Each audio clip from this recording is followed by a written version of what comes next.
So I always found Suki to be a vanilla character. Did this comic book change my mind? Let's find out. Hello everyone, welcome to Before You Read Suki Alone. This is a series in which I do reviews for books and TV shows, movies, whatever it might be. Today we are talking about Suki Alone, which was a comic book written in the new Avatar era, I would say.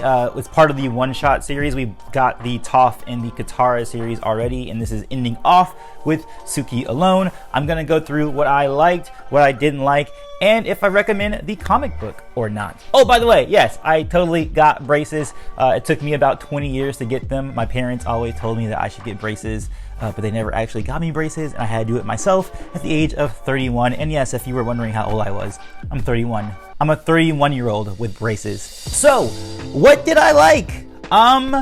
Not much, I have to say. I mean, yes, the comic book art is still good. I like the style that they've gone on since, I think, Imbalance. I think Avatar Imbalance is when they had this new art form, or it might have been sooner than that, I can't remember. But the artwork's nice. I will say that, well, no, that's me getting into stuff I don't like, which that one's gonna be a lot longer to say. And like I said at the beginning of the video, I always found Suki to be kind of a blah character. And I was hoping that this comic would do more for her so that I would care for her a little bit more, but I still think she's just very still blah. She's still just a vanilla character for me. So there wasn't much that I actually liked besides maybe some of the art panels. I can say that the writing felt consistent with Suki in that she still feels like the same kind of character. I mean, and granted, it should be that way as this does take place during the Boiling Rock period of Suki. So this takes place in between book 2 and 3.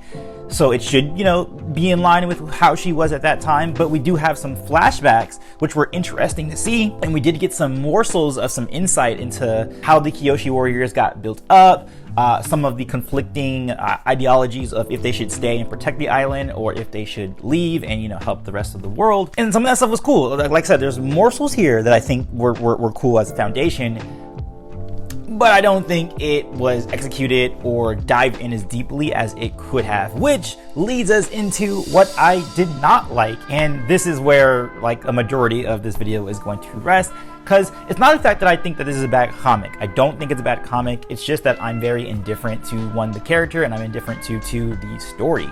Like I was saying with the artwork, I do think the artwork was nice, the character work. However, there was some lazy artwork, which I have been noticing over the past maybe 1 or 2 comics, where they just have a big backsplash, one color, whether it's like a big orange gradient or a big blue gradient.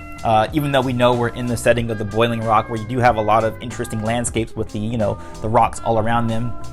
And the prison setting itself, not really utilized that much in the background. The character work, like I said, great, it's fine. I think all that stuff was cool, but the background work sometimes felt a little bit lazy. Suki, I was hoping since we would get a dedicated story to her just by herself, I would get more invested, just in the same way I did with the Zuko Alone episodes or the Korra Alone episodes, or even the stuff that we had with Kuvira, which got repurposed in the Ruins of the Empire comic book.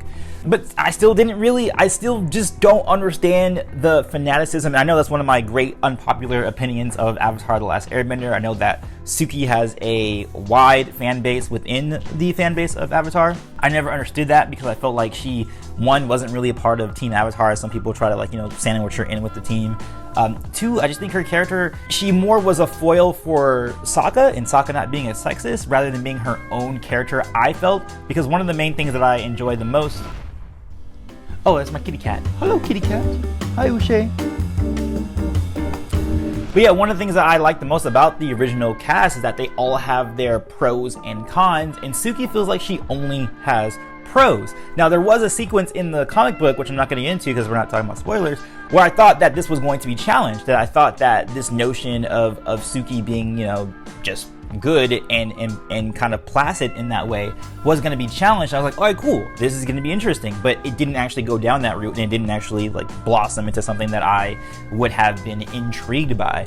Also, like I was saying before, there's just morsels of good things. There was some insight into the Kyoshi warriors and the internal conflict there, but it didn't really pan out. It just feels very root and basic. And then when we get to the Boiling Rock stuff, what we see with Suki, again, she's doing cool stuff. She's a dope person. Like, I would love love to know a Suki in real life, but as a character, I just there's nothing there for me really to grasp on. And the stuff that was going on in the Boiling Rock, I felt like was just very flat and just basic.